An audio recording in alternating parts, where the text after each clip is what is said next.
Iran और America का मुझे बता दें कि क्या कोई वाकई मुज़ाकरात शुरू हो सकते हैं, क्योंकि अब कुछ मुज़ाकरात के बहाल हुए हैं राब्ते। जी बिल्कुल, मैं समझता हूँ पाकिस्तान की और कतर की कोशिशें जारी हैं और अभी थोड़ी देर पहले जो है ना जो अमरीकी कांग्रेसमैन हैं उनकी चीफ ऑफ डिफेंस फोर्सेस से भी आसिम मुनीर साहब से मुलाकात भी हुई है और उस पर दिफाई ताउन के साथ साथ सिक्योरिटी म्यूचुअल कोऑपरेशन इन इकानमी वगैरह पे भी बात हो रही है। तो मैं समझता हूँ इवन अमरीकी जो क़यादत है वो भी इस बात को रिकॉग्नाइज़ करती है कि एक न एक दिन जंग के बाद जो है सफारतकारी जो है वही देरपा हल होगा, जो भी उनके मकासद हैं। और मेरी ज़ाती राय ये है कि जो वॉर फटीग है वो बतदरीज अमेरिका में वो सिंक इन हो रही है और क्योंकि जो एपिटाइट फॉर वॉर है वो भी कम होती जा रही है और जिस तरह आपने वसाइल का हवाला दिया, वसाइल में कमी आ रही है, मिड टर्म इलेक्शन करीब आ रहे हैं, तो ये तमाम चीज़ें भी सदर ट्रंप के ऊपर दबाव में इजाफा कर रही हैं और वो उनको हर नई एडवेंचर के बाद इस बात का एहसास हो रहा है कि वो ईरान के हौसले को यही वजह कि पेंटागन ने उनको रोका है कि आप अभी ईरान पे अटैक्स जो हैं वो। तो मैं पूरी उम्मीद हूँ कि ये थोड़ी बहुत झड़पें तो चल रही हैं, लेकिन इसके बावजूद इंशाल्लाह हम देरपा की तरफ सिफारतकारी जो पाकिस्तान की है उसके नतीजे में आगे बढ़ेंगे। शैला रज़ा साहिबा, पाकिस्तान पीपल्स पार्टी के लिए कितना अहम है, बल्कि पहले मैं जवाब ले लूँ जो आप बातें करी थी कौसर काज़मी साहब से।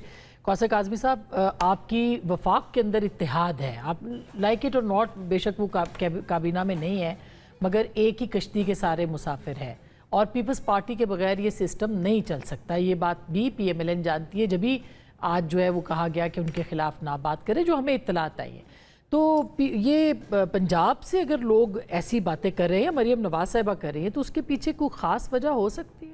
नहीं, मरीम नवाज ने क्या खिलाफ बात की, तकरीर सुना दें। मुझे नहीं लगता मरीम नवाज ने बिलावल साहब के हवाले से या जरदारी साहब के हवाले से कोई बात की हो।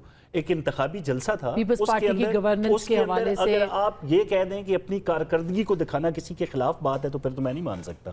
अगर वो ये कह रही हैं कि हमने बस पंजाब में ये किया, पंजाब में हमने मेडिकल के हवाले से, स्टूडेंट्स के हवाले से, रोजगार के हवाले से, किसानों के हवाले से, हिम्मत कार्ड, राशन कार्ड के हवाले से वो तो अपने मंसूबे बता रही हैं। उसके जवाब में ये होना चाहिए था कि सिंध में बताया जाता है, जिस तरह बिलावल भुट्टो साहब ने सवाल किया कि आप बिहाड़ी का हाल देखें, रायवंड का हाल देखें, आप तो रायवंड ही आपके लिए लाहौर है। फिर साथ उन्होंने क्वेश्चन किया कि बिहाड़ी का क्या हाल है, राजनपुर का क्या हाल है, DG खान का क्या हाल है, बाकी चीज़ों जिन जिन जगहों के उन्होंने नाम लिए उन जगह की हमने फुटेजेस दिखा के उनको जवाब दे दिया कि भाई आए देखें यहाँ के बाजार, अस्पताल, स्कूल, बाकी चीज़ें, आपको पता चलेगा कि कितना फ़र्क पड़ा है। हमारी तवज्जो सिर्फ लाहौर पे नहीं है, जनूबी पंजाब के दूर दराज के इलाके इंक्लूडिंग राजनपुर के अंदर मैडम चीफ मिनिस्टर ने जो कारहाय नुमाया किए वो आके देखें। तो ये तो तकरीर होती हैं, इस पर तो मसला नहीं। कारकर्दगी के ऊपर जो है वो बात हो सकती है, बिल्कुल यही बात की। मेरे ख्याल में मियां नवाज शरीफ ने भी यही बात की, मरीम नवाज ने भी यही बात की। उसका जवाब ये था आपके बाबा जान ने क्या किया, आपके अब्बा जान, आपके चाचा जान ने क्या किया, मतलब इस तरह की बातें हुई। अब मैं आपको ये बताऊं, जहां तक पीपल्स पार्टी की बात है ना जी, जब मुल्क मुश्किल हालात में था, पूरी कौम ने देखा कि मुल्क डिफॉल्ट हो रहा था ना, इमरान खान के लोग तो टीवी पे आके बैठ के बता के जा चुके थे कि श्रीलंका बनने जा रहा है, डिफॉल्ट होने जा रहा है, गड़े के ऊपर था। ये दोनों जमातें इकट्ठी हुई, इत्तेहादी कहें इनको, एक कश्ती का सवार नहीं है, मतलब हुकूमत का ऐसा नहीं है वो के आईनी जो ओहदे हैं वो बड़े बड़े इनके पास हैं, लेकिन फिर भी ये हुकूमत का ऐसा नहीं है, सिर्फ वोट कर रहे हैं, इत्तेहाद कर रहे हैं तो ठीक है, लेकिन इनका अपना मंशूर, इनकी अपनी सियासत, इनके ठीक बात है ना, वो अपने मंशूर के मुताबिक वो कर रहे हैं। देखिए इसमें क्या एतराज है कारकर्दगी की, तो अल्हम्दुलिल्लाह जैसा भी है सिंध फॉर्म 47 पे नहीं। ये देखें, अब ये सीधी बात है। अब मैं आपसे सीधी बात करूं, मैं क्या नाम दूं? नहीं, मैं बहुत देर से बर्दाश्त कर रही हूँ। जैसा भी है सिंध, हमारे ऊपर फॉर्म 47 का इल्जाम नहीं है, ठीक है। और अल्हम्दुलिल्लाह आपके मरीजों का एक रिकॉर्ड है हज़ारों में जो आते हैं। अल्हम्दुलिल्लाह 18वीं तरमीम के बाद हमारा अपना बिजली घर है जिसमें कभी नवाज शरीफ साहब ने, किसी ने पैसे नहीं दिए, ना इमरान ने, उससे हम 660 मेगावाट फैसलाबाद को दे रहे हैं। हमारी अपनी बहुत बड़ी ट्रांसमिशन लाइन है। हमारे कारूझड़ से सब जगह से इतना पानी आया, सुथरा पंजाब तो डूबा पंजाब हो गया, हमारे यहाँ डैम्स में गया है, ठीक है। हमें भी मालूम है हमें क्या करना अच्छा है। मसला हम मैं ये बात यहाँ नहीं पे थोड़ा बोलेंगे, सा हम 21 लाख मुझे घर बना रहे रोका ना हैं। जवाब मैं भी नहीं, रोकूंगा मैं आपके पास नहीं, आती हूँ। हम 21 लाख घर बना रहे हैं और इनका अपना छत अपना घर होने के प्रोग्राम के बावजूद जहाज तो खरीद लिया, धड़ाधड़ घरों की छतें गिर रही हैं।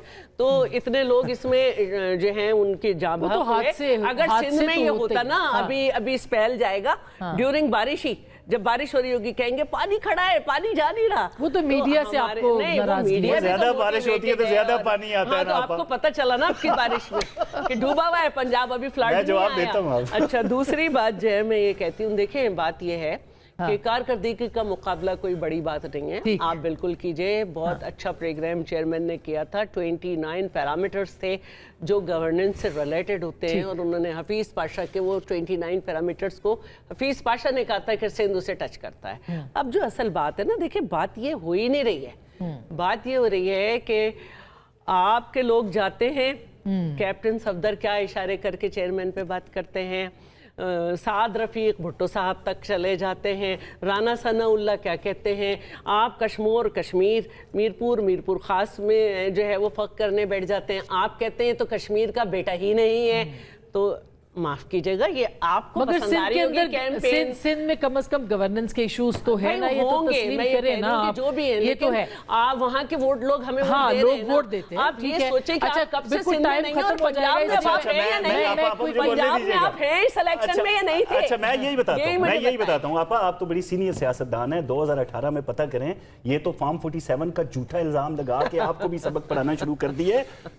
2018 में पीएमएलएन के लोगों को फॉर्म 45 देखना नसीब नहीं हुए थे। आसमा डिग आउट करें, आप बताएं हमें भी नहीं मिले थे, हमारे फॉर्म चेयरमैन 45 का मतलब रिजल्ट ये है कब तक कि हम उस जमात का हमारे उस जमात का चेयरमैन इल्जाम है। 6 दिन बाद दिया। यार आप मुझे अच्छा, बोलने देना, जी। इल्जाम उस जमात का है फॉर्म 47 का, जी। जिसको लाने के लिए किसी जमात को अच्छा, फॉर्म मुझे- 45 दिया। अभी सुथरा पंजाब की जो इल्जाम लगाया हाँ, इन्होंने, सुथरा मतलब जो डूबा पंजाब, जो कैंट के एरिए हैं, जो डीएचए के एरिए हैं, उनकी फुटेजेस लगा के बताया जा रहा है कि मरियम नवाज का पंजाब वो डूब गया। पंजाब नहीं है। यार नहीं, नहीं है, लाहौर पंजाब DHA पंजाब नहीं है, मैं सिर्फ लाहौर है पंजाब। मैं लाहौर जो से आ रहा district हूँ, central से सुथरा भी छोटा है। पंजाब इंटरेस्टिंग पॉइंट है कि बादशाह के डीएचए जितने जो लोग है हैं- वो हाँ, मेरा एक नहीं, सवाल मतलब है। मैं आपको ये नहीं मेरा कह रहा। बस एक पंजाब सवाल नहीं है, उनका सब अपना टाइम एक खत्म हो mechanism जाएगा। है। मेरा बस एक सवाल। यार सैयद उनका मोहम्मद अपना अली एक साहब तरीकाकार है, है, मेरा मोहम्मद उनका अली साहब कैंट से का भी अपना एक सवाल तरीकाकार है। है। कैंट के अंदर अगर आपको गंद नजर आए तो आप ये नहीं कह सकते ये सुथरा पंजाब चले। का। नहीं, मेरा मोहम्मद अली उनका साहब अपना से भी तरीका एक कार सवाल है है। यार, तरीका है, मैं वो नहीं कह रहा हूँ कौसर पंजाब काज़मी कैसा से नहीं। भी एक पंजाब से सवाल है। अलग है। मोहम्मद अली साहब से भी एक सवाल है, कौसर काज़मी नहीं, से उनकी भी एक अपनी अच्छा, टीमें हैं, मैं ये अच्छा, नहीं कह रहा ठीक है। पंजाब से अलग। देखिए, लाहौर जो है ना वो हमारे एक डिस्ट्रिक्ट से भी छोटा है, कराची के। बस मैं इतना पूछना चाहती हूँ, जी। आपकी और केपी की क्या माशी पॉलिसी है कि इतना ज्यादा इन्फ्लक्स हमारे यहाँ है कि पेशावर से ज्यादा पठान हमारे यहाँ हैं। चलिए, और पाकिस्तान साउथ सबका है, भाई, नहीं आप तो point पंजाब है। के अस्पतालों में लेकिन जाएं, कारकर्दगी करते लाहौर- वक्त आप हमें माशी पॉलिसी अपनी बताएं अच्छा, कि चले। आपके क्यों मैं- आते हैं मैं हमारे इसके भाई ऊपर मैं आखिरी- मैं आखिरी आपको ये सवाल। बताऊं, आसमा एक सेकंड, इन्होंने सवाल कर दिया। हाँ। पंजाब की 10 गांव में जाएं, पंजाब यूनिवर्सिटी से लेके कायदे आजम तक, ठीक बात आप है। पंजाब के अस्पतालों में जाएं, अगर आपको हमारे कराची और सिंध के भाई बहन वहां पे ना मिले, अच्छी ये बात तो है, होता यार, पाकिस्तान है, उधर किसी के जाने लिए उधर रोकना जाने, थोड़ी कितना नहीं नहीं है। है। आप अच्छा, मुद्दा दे रहे हैं आप। पाकिस्तान तो सबका इतने है। बिल्कुल ये नहीं है, बताइएगा। इतने अब मैं बिल्कुल आखिर नहीं में है। ईरान और आप खुद अमेरिका घर का जाके पूछ परेशान होंगे लूं। बातें अच्छा, ईरान और अमेरिका का मुझे बता दें कि क्या कोई वाकई मुज़ाकरात शुरू हो सकते हैं, क्योंकि अब कुछ मुज़ाकरात के बहाल हुए हैं राब्ते। जी बिल्कुल, मैं समझता हूँ पाकिस्तान की और कतर की कोशिशें अब जारी हैं और अभी थोड़ी देर पहले जो है ना जो अमरीकी कांग्रेसमैन हैं उनकी चीफ ऑफ डिफेंस फोर्सेस से भी आसिम मुनीर साहब से मुलाकात भी हुई है और उस पर दिफाई ताउन के साथ साथ सिक्योरिटी, म्यूचुअल कोऑपरेशन इन इकानमी वगैरह पे भी बात हो रही है। तो मैं समझता हूँ इवन अमरीकी जो क़यादत है वो भी इस बात को रिकॉग्नाइज़ करती है कि एक न एक दिन जंग के बाद जो है सफारतकारी जो है वही देर पा हल होगा, जो भी उनके मकासद हैं। और मेरी ज़ाती राय ये है कि जो वॉर फटीग है वो बतदरीज अमेरिका में वो सिंक इन हो रही है और क्योंकि जो एपिटाइट फॉर वॉर है वो भी कम होती जा रही है और जिस तरह आपने वसाइल का हवाला दिया, वसाइल में कमी आ रही है, मिड टर्म इलेक्शन करीब आ रहे हैं, तो ये तमाम चीज़ें भी सदर ट्रंप के ऊपर दबाव में इजाफा कर रही हैं और वो उनको हर नई एडवेंचर के बाद इस बात का एहसास हो रहा है कि वो ईरान के हौसले को यही वजह कि पेंटागन ने उनको रोका है कि आप अभी ईरान पे अटैक्स जो हैं वो। तो मैं पूरी उम्मीद हूँ कि ये थोड़ी बहुत झड़पें तो चल रही हैं, लेकिन इसके बावजूद इंशाल्लाह हम देर पा हम की तरफ सिफारतकारी जो पाकिस्तान की है उसके नतीजे में आगे बढ़ेंगे।